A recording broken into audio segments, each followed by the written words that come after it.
I'm going to show you really quickly moderator mode now. So I'm going to go back to that same Rise Vision media player and then go to screen sharing. And I'm going to change this from standard mode to moderator mode and click save. Now you'll notice when I do that, when the screen refreshes in a few seconds, that join banner will actually go away. This is to prevent just anyone from sharing to my screen, again, in that classroom situation or a situation where you want to be able to say who is going to be sharing where. We've added this brand new tab up next to displays called Screen Share. And if I click that tab, it's going to show me the moderated mode for displays.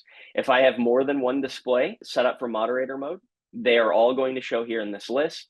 And I just select the one that I want to utilize here. So as you can see, you can join the room here by going to risevision.com/join and putting that code in along with your name.